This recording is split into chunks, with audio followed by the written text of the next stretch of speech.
Hello folks, Geek here. Not exactly sure what happened here, but we don't actually get live feed until 6 minutes in. We had to stop and start it, and we don't get any audio to about then also. So fast forward to a little bit before the 6-minute mark, and sorry for the inconvenience.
key, and you send it back to the server unravels that, looks at it, and says, we're good to go, or you're no bueno. So that's the idea behind FIDO. The YubiKey will do FIDO, but that's not what I'm going to talk about. But that gives you an idea. It's a PKI, challenge and response, against a private key that's held in a hardware token. Oauth. This slide is even worse than the previous one. Please don't try and read it. Hang with me, and I'll just hit a couple of highlights on this Oauth. Oauth is another one of these massive initiatives that's got a lot of players behind it, great ideas. They're talking about frameworks and all this kind of stuff. Really good. Let's see where it goes. Oauth has got some real strengths to it. Basically, they support 3 different flavors of one-time password or authentication or multi-factor authentication that they support and they talk about. The easiest one is what they call HOTP, and it's this HMAC one-time password algorithm. And effectively what it does is there's a fixed seed in your hardware token. You may or may not be able to program it, but there's a fixed seed, and then there's an incrementing per-use counter. So every time you use this little widget, that counter is supposed to count up monotonically, linearly increasing, so that way you can go back and prevent some replay attacks. So that's the idea. You take that, it's hashed, truncated for the code, typically 6 to 8 digits, and you may see this in a bunch of different forms. You may see it as a USB token that sticks in. You may see it as something that is a collection of like 6 digits, 6 numbers that you go through. So that's Oauth, HOTP. TOTP is the same kind of thing, only uses time instead of the fixed seed, or uses time instead of the counter. And OCRA is essentially the HMAC one-time password, only with a specified challenge. So I send you a challenge, you take it plus the counter and mash that together and send it to me. I parse it apart, look at it, and say, yeah, okay, or no. That's Oauth.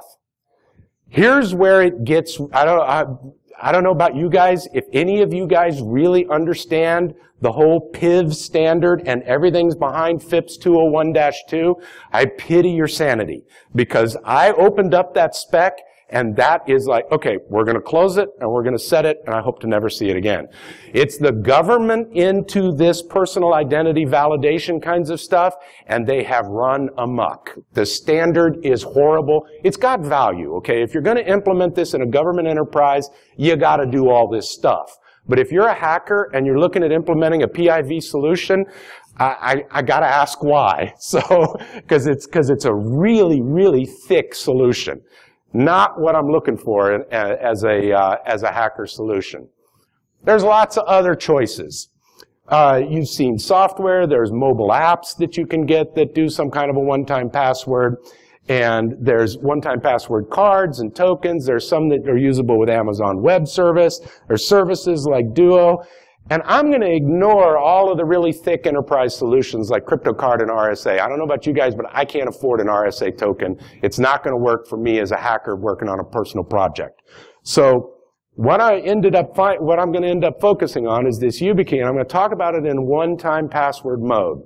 The YubiKey, as it turns out, supports, at least the Neo, the higher level guy, supports all of those earlier one-time password generation schemes that I just talked about. The Oauth, HOTP, TOTP, the FIDO U2F, it supports all of those as well as elements of the PIV standard. But those again represent, yeah, that's that token, but it represents a really thick solution. And I didn't want something that was that thick and hard to work with. So I sat down and I said, okay, I'm a hacker. I want to put on my little Raspberry Pi. I want something that I can, like I said, I can put it on my Raspberry Pi. I can put it on a little project that I'm working on. I can put it on a little malicious Wi-Fi thing that I'm building, all the way up to when I stand up an AWS instance, I want to be able to put this on an AWS instance. So I want something that's usable all the way from minimal hardware all the way up to something like a cloud solution. So what do I got to find? So you start going on Amazon, because if it's on Amazon, there's a good chance I can afford it.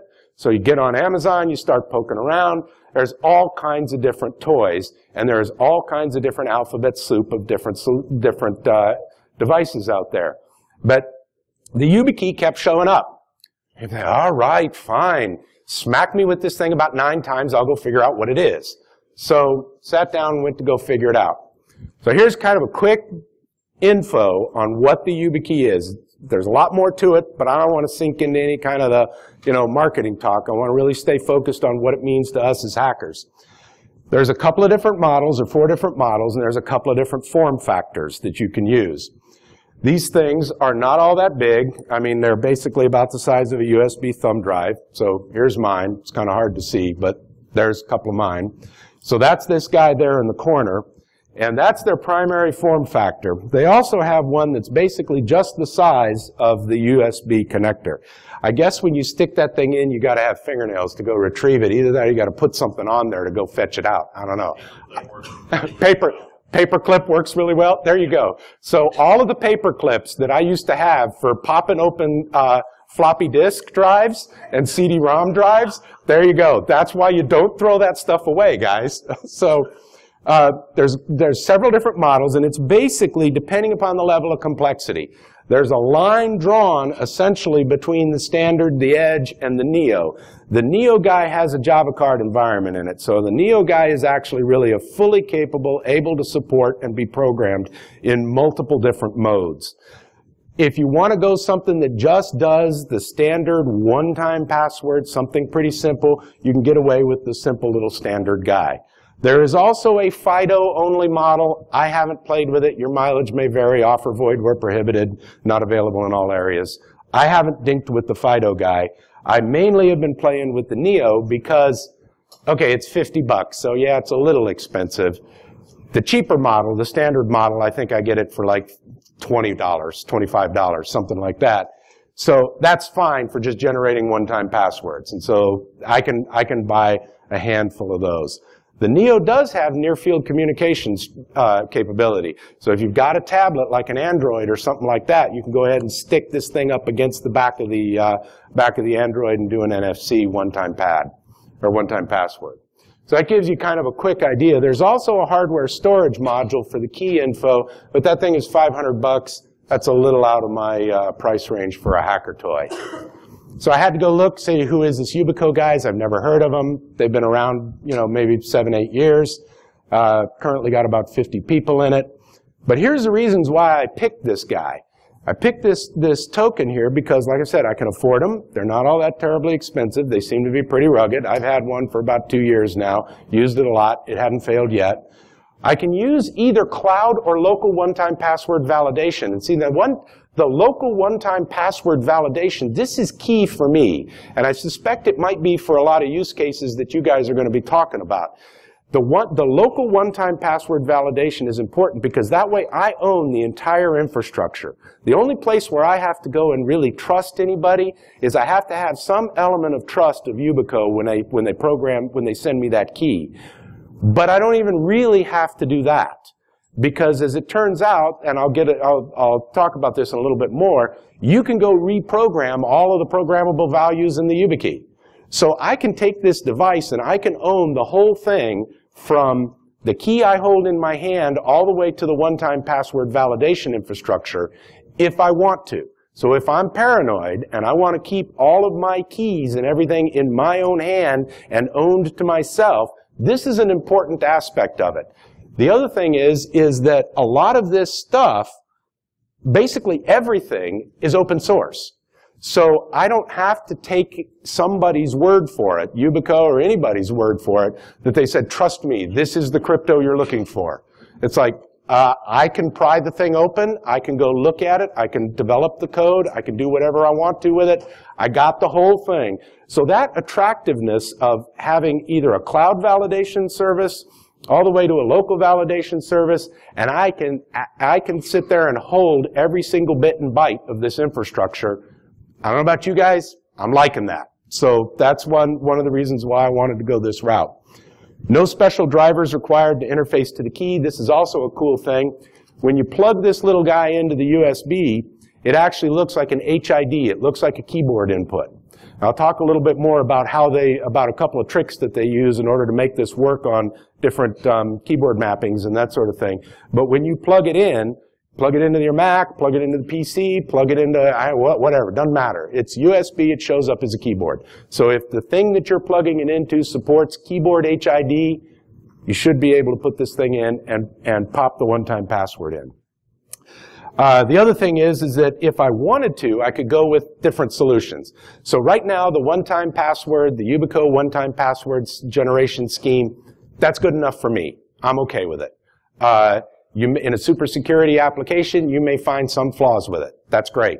For me, this is good enough. This beats the heck out of having no one-time password. This beats the heck out of having no second factor. So I'm going to go ahead and utilize it, and it's the easiest, lowest bar to entry. So that's what I'm going to focus on today. All right. So this slide is a little bit more complex, but we got to kind of wade through it here and give you an idea of how this little guy works. Again, let me mention that this is in the Yubico one-time password mode. So there are other modes that may be sorry about this, guys. Other modes that may have different operational results, but let me go through how the one-time password mode works. So within the one-time password mode, the guys up here in light blue, these elements here in light blue, are things that you program with the personalization tool. Yubico gives you a personalization tool that looks kind of like this. And you bear with me while I try and drag these things over and make sure they all fit. So this is the personalization tool, and they give you the ability to go in and program all of these elements of the key. So even though you get the key when you buy it from Yubico, it's going to be configured and programmed to work with their cloud one-time password validator. And I'll explain what that means really here in just a moment. Even though it's configured to work that way, you can wipe all that out and you can program all the elements yourself. One thing I probably should have mentioned, it may have been on that slide and I cruised right past it. Each of the YubiKeys has 2 elements inside of it. So they call it slots in the Yubico nomenclature. So each key has 2 slots, so you can effectively have 2 keys in one. So what I've done, in fact, for this demo, what I've done is this key right here has Yubico's pre-programmed cloud values in it. So it has been programmed at Yubico factory with a private ID, a public ID, and a private key. And then they've also registered that information with their cloud service provider, or with their cloud validator. So that way I can use this guy for cloud validation anytime I want. However, I've gone then and programmed my private values, the things that I want, for my local one-time password validation in slot 2. So with the same key, I can either choose to say, oh, I'm going to validate against the cloud, or I'm going to validate against the local infrastructure. So either way, I can do this. Yes, sir? How do you tell it which slot to use? That's a good question. I'll show in a little bit, but there's the way that you activate the one-time password in one-time password mode. Different modes operate differently. It's kind of hard to see, but in the middle of this key is a little metallic disc. That little metallic disc is the sensor that you touch to activate the one-time password. So you just touch that little sensor. If you do a short touch, it generates the key string out of slot 1. If you hold a little bit longer, it's about, I don't know, 1.5 seconds or so, then you wait and you see a key string come out again.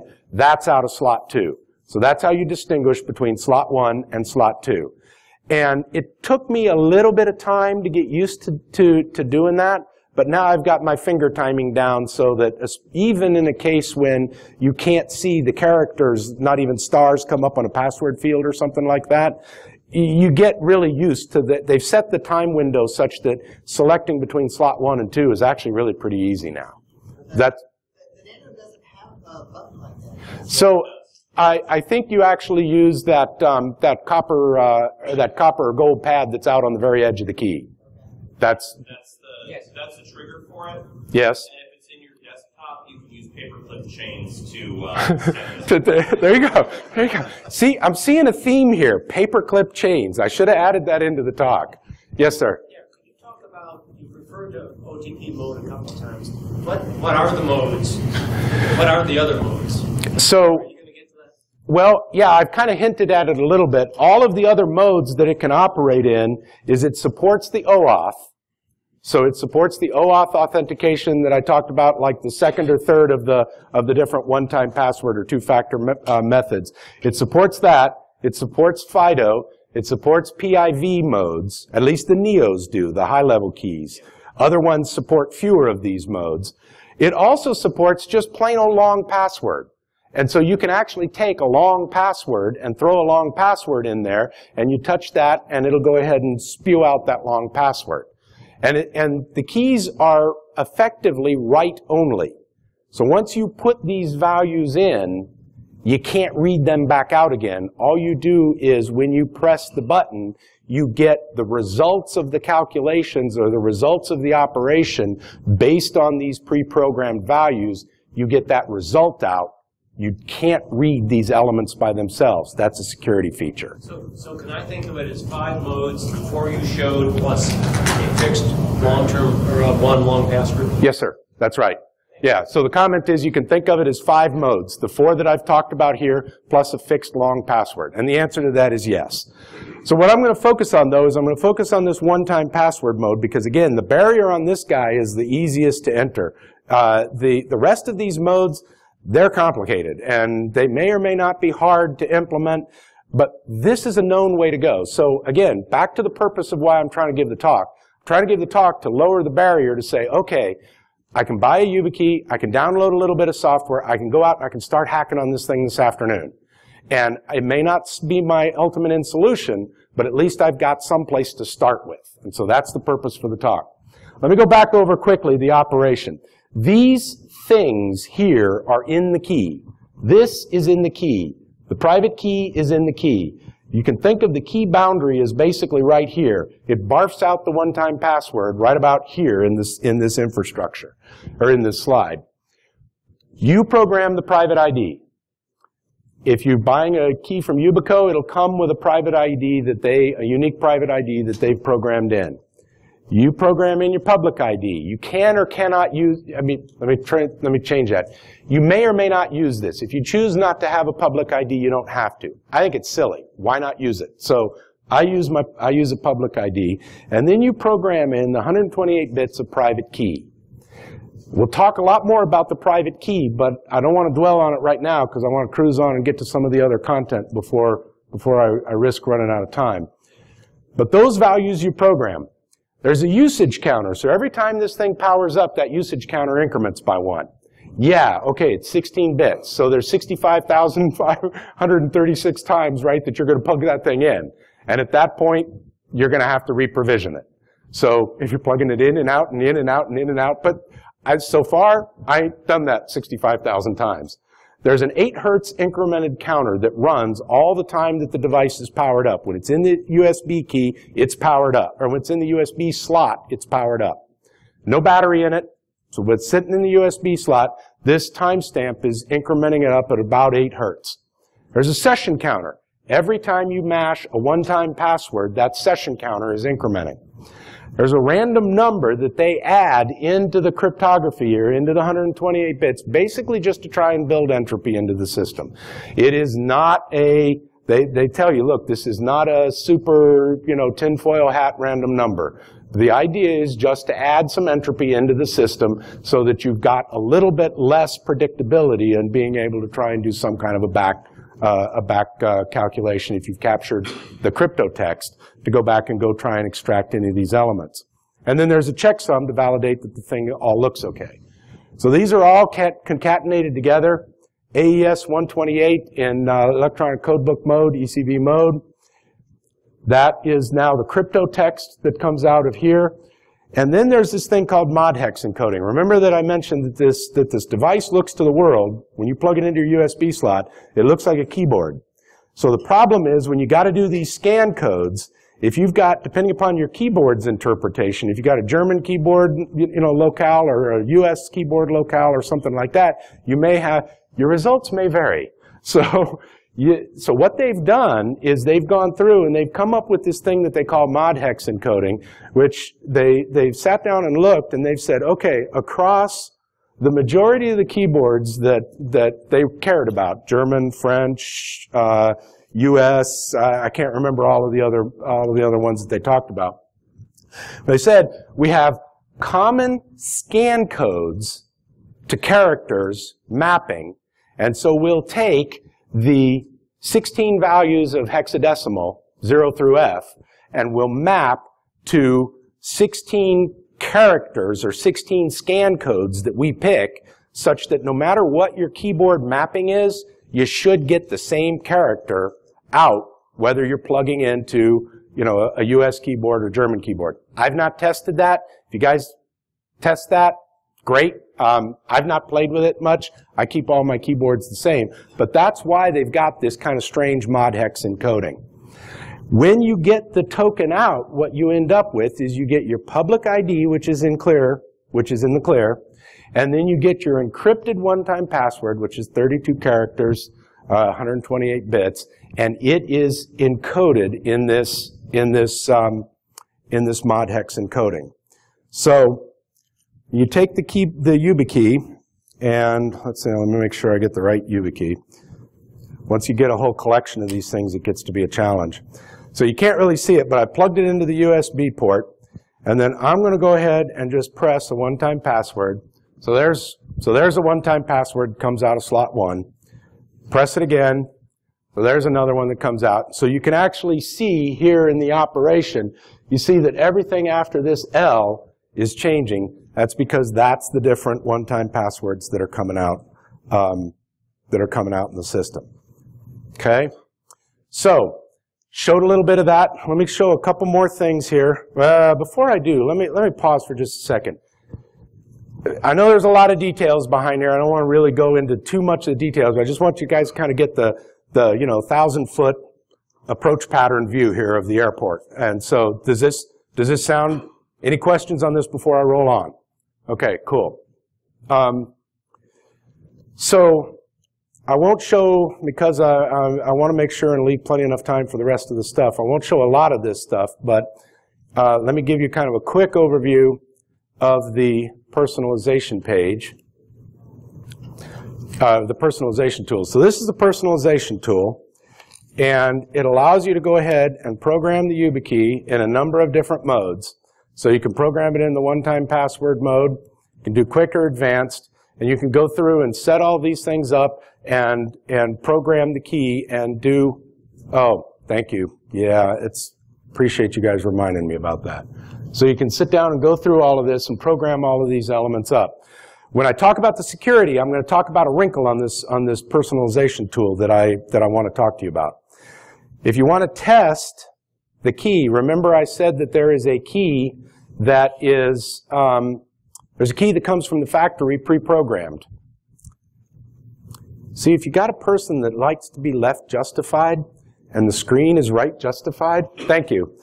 So here is Yubico's tool to be able to check and see if the key is working. Now remember, they got to know those private, public ID values. They got to know all that. So this only works with the slot that's publicly registered with YubiKey. So I'm going to go ahead and insert myself here, and I'm going to press, and off it goes. It automatically appends the carriage return line feed at the end, so I don't have to press the carriage return line feed. And so it comes back and it says, woohoo, you're good. So I take a peek at it, and here's the technical data. So this is a little bit of what's happening underneath the hood. This nonce is being used in the handshaking between the web page and the validation server. You can see the time code. You can see the identity of the key and the particular serial number. The serial number isn't necessarily very private. I'm sorry? I don't recall.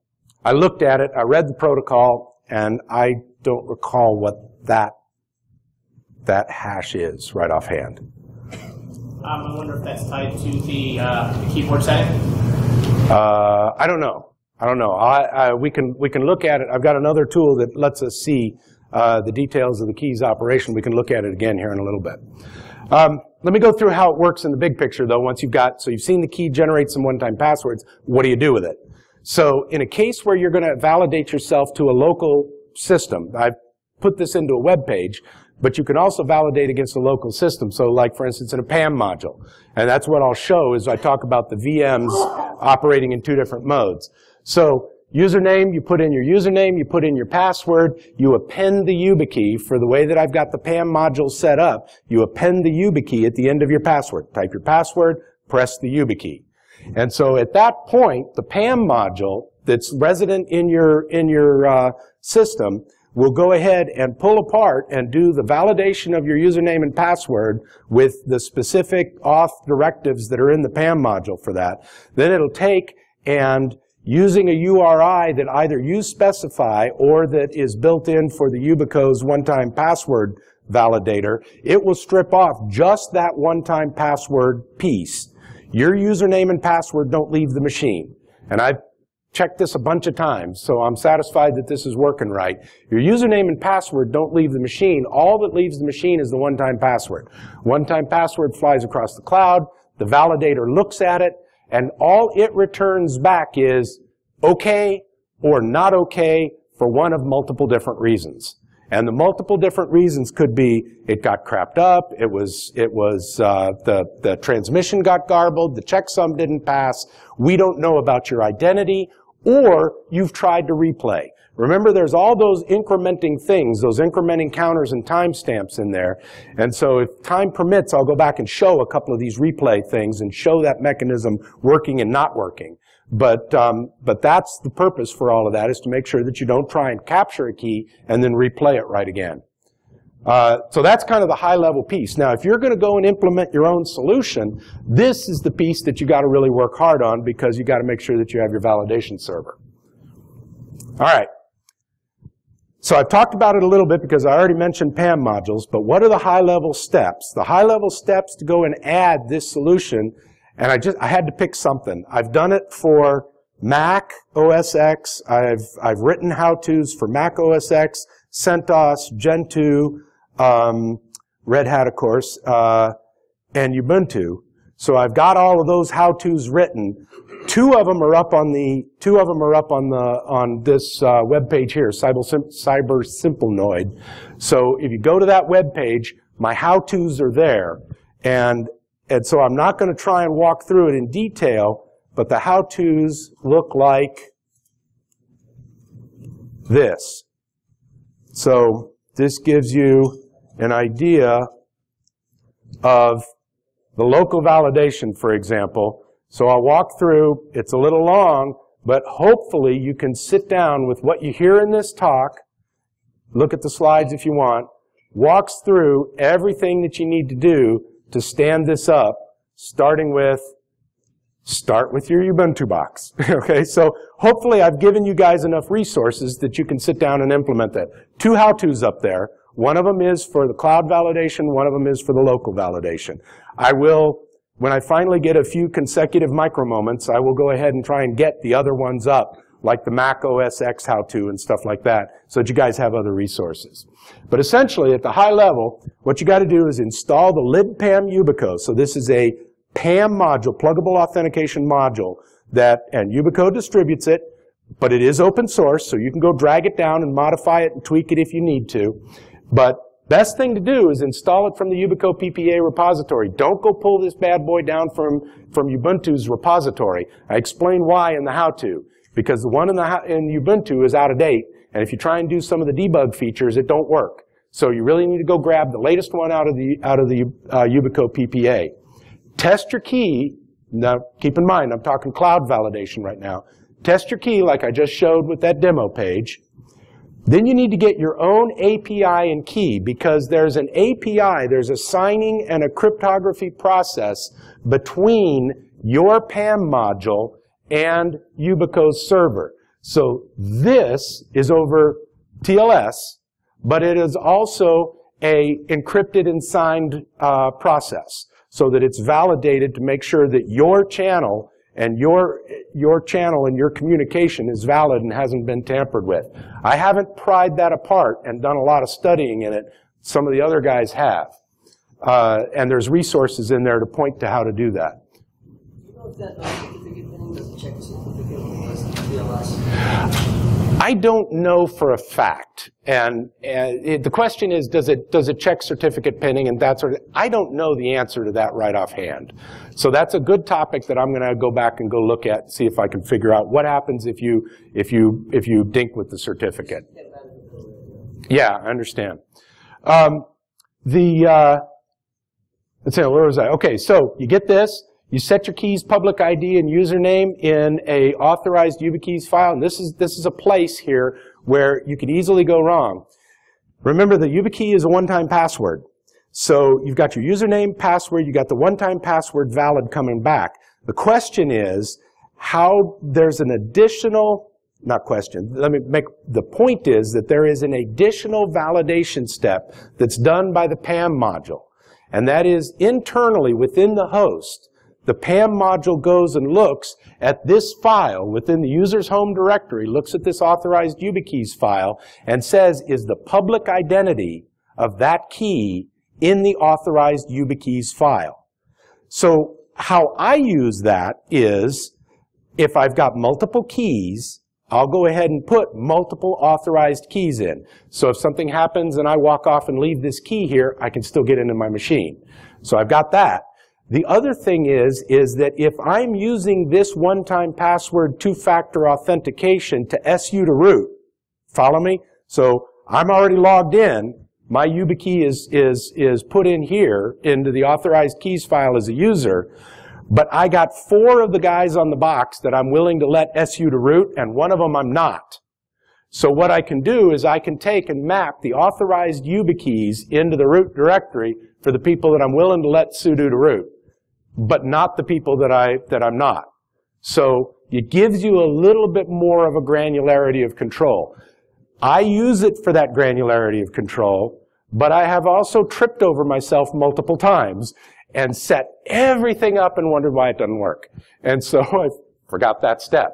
So in the how-to is a lot of discussion about that, as well as a little script that allows you to go and configure that. You just basically run the script, press your YubiKey, goes and puts it there. If there's multiple ones in, it warns and barks and says, hey, hey, hey, there's already one in here. You okay with that? And so it walks you through that process of getting those keys set up. Configure your PAM module if there's any additional configurations, and then test it. Okay, so let me give you just a quick deal here, and I don't want to risk running too much out of time here. You're not going to be able to see everything in this VM, but let me at least give it a quick try here. Come on, grab the piece and right justify it. I got most of it here. Okay, so I'm going to go ahead, for sake of brevity, I'm going to go ahead and just SSH user at localhost. Now in this particular case, I've got it set up for either one-time password or physical password. But I'm going to go ahead then and press my YubiKey, all right, and off it goes, and bang, I'm in. So what happened under the hood? So under the hood, here is the common auth PAM module.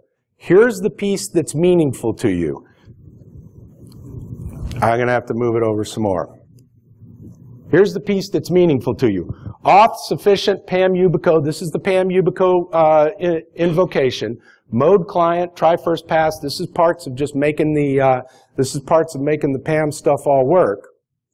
This is the API ID, not the ID on my key. This is the API ID, and this is the key that I use to go ahead and sign my transaction between me and Yubico's cloud. So that's what's happening. Now, you'll notice I said auth sufficient. I've got this guy because I want to favor the demo gods and not make it auth required, because I figured re-entering my password was going to go badly. But you can change that. You can make it auth required, and then that makes it true one-time password two-factor. Here's a little bit of information, and I've turned on the debugging so you can kind of see a little bit of an idea of what's happening underneath the hood. It's parsing out the token, saying the mode, looking at the software version. Here comes the one-time password, and then it goes in and takes and runs out my user, sends my, looks into my file, sees I've got multiple tokens that are good, and comes back and says that so here's the one-time password going out, and it comes back and says that it's success. Ultimately, my token is successfully authenticated. Let me cruise on to the local validation, because I want to try and keep enough room for questions and things. If you're going to implement local validation, all that process up front that you've gone through to make the cloud validation work, all that's good. Keep all that. But you got to have some kind of a one-time password validation server. So here, you could be in a maze of twisty passages that all look alike. So you got to sit down and think for a couple of minutes and try and decide from a security perspective, what is it that you want to try and accomplish? Where are you going to do your one-time password validation? It's important because the one-time password validator is going to have your key in it.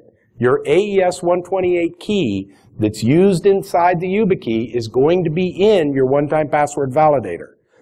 Be careful where you put that.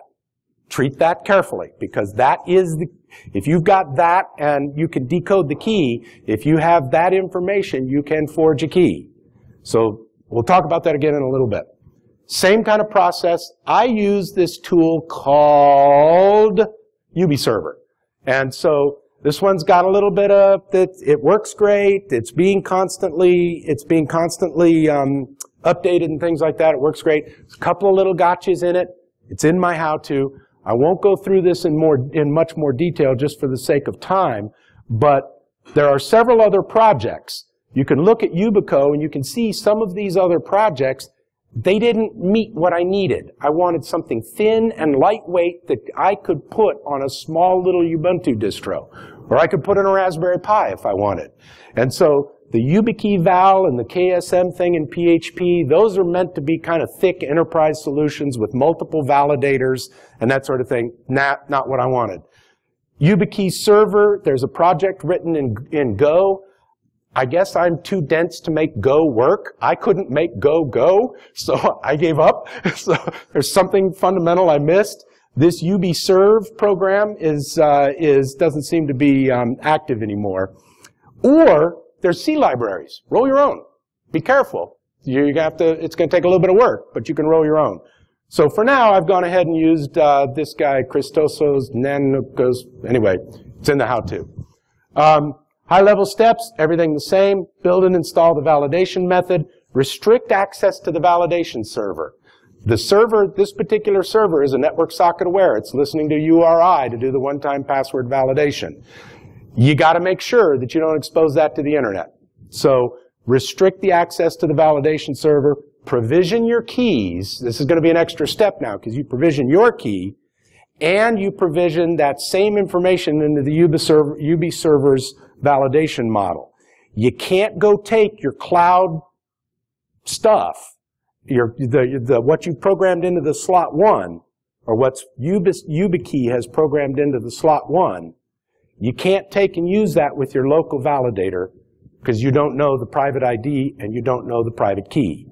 So slot 2, program it up, provision it, and use it for your local validator, your local validation system.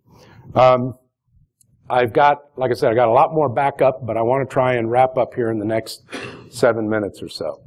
Let me talk a little bit about the security if you're going to be doing local validation. Protect the one-time password validation server. Again, your key is resident in that. Isolate it behind a network, firewall, whatever. Test it for SQL injection, things like that. The local validator has a SQLite database in it. This particular solution has an SQLite database in it. If you've got somebody with root access on your box, they're going to read the database. So understand that you may need to go and, depending upon what solution you're trying to reach, if you're going to have a one-time password entry into your Raspberry Pi malicious Wi-Fi portal, probably you're willing to put your values in a burner YubiKey, locally authenticate it there, and be done with it. If it gets stolen and somebody hacks into it, you just reprogram your key.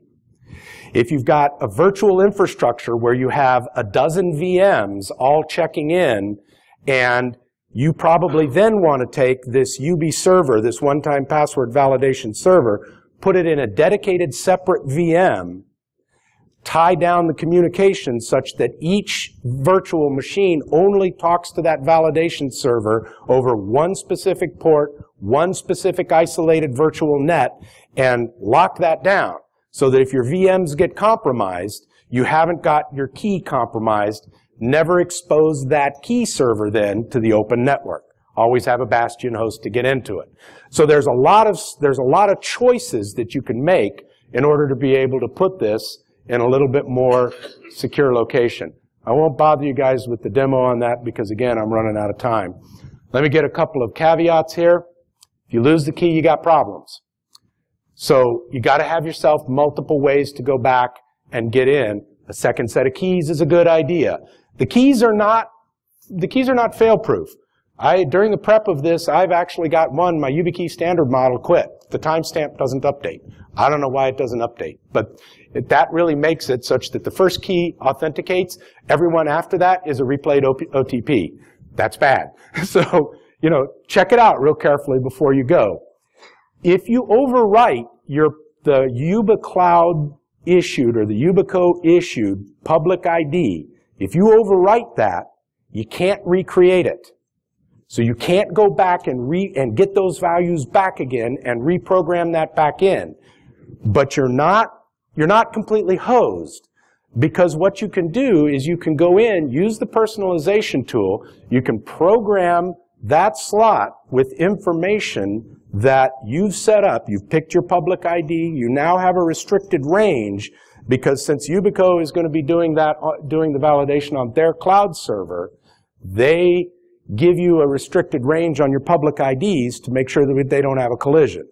So they're going to move you off into a different range of public IDs, and you can go ahead and provision there. You can go ahead and put your AES key, go ahead and put your private ID in, and then you can go send all that up to Yubico.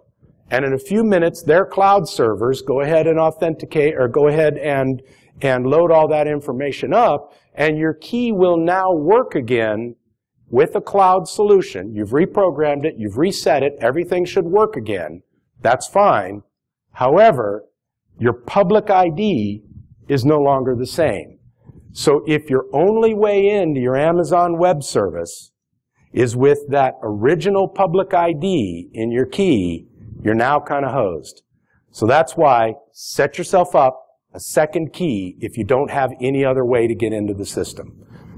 That just is a caveat. The tool. When you use the personalization tool, by default it leaves a CSV file with your key, public ID, private ID, and AES key in it.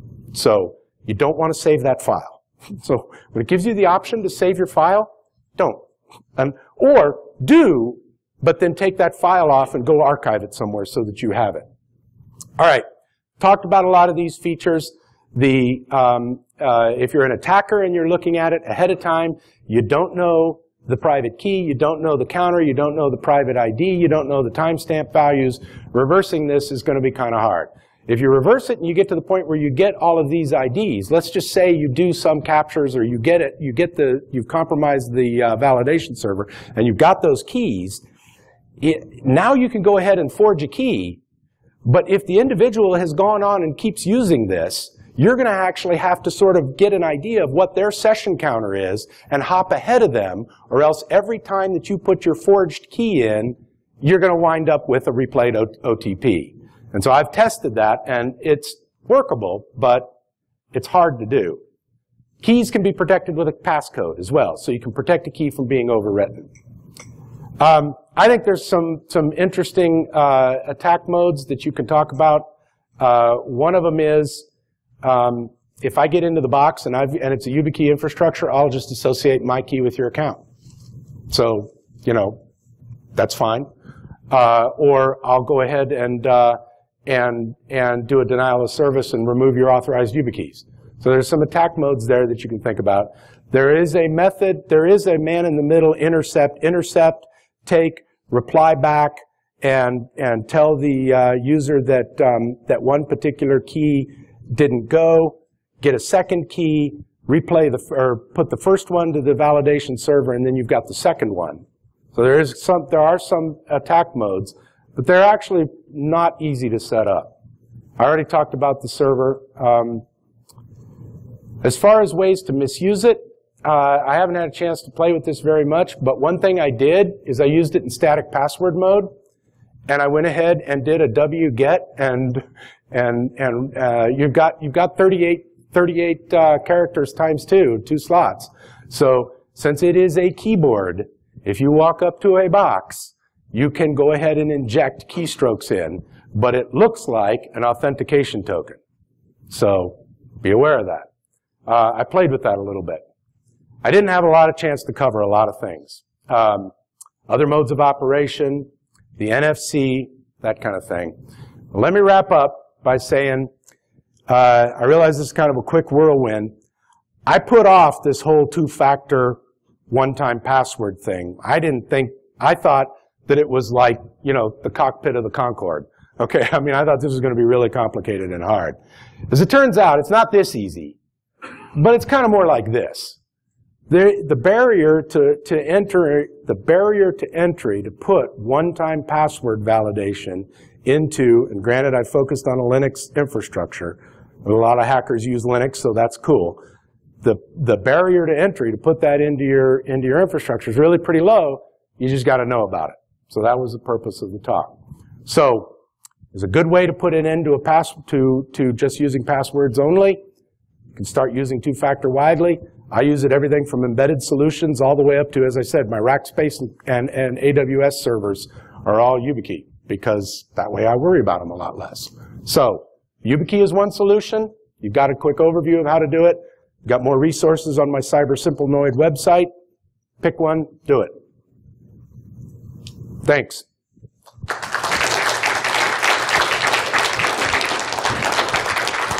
I got a few minutes for questions, right? Okay. Questions? Yes, sir, in the corner back there. Oh, hang on. So you mentioned a few attack vectors for getting ahead of the user with their key. Yeah. If, as an attacker, if I use a counter that's ahead of the actual physical key, does the physical key start failing because the counter has been increased? Yes.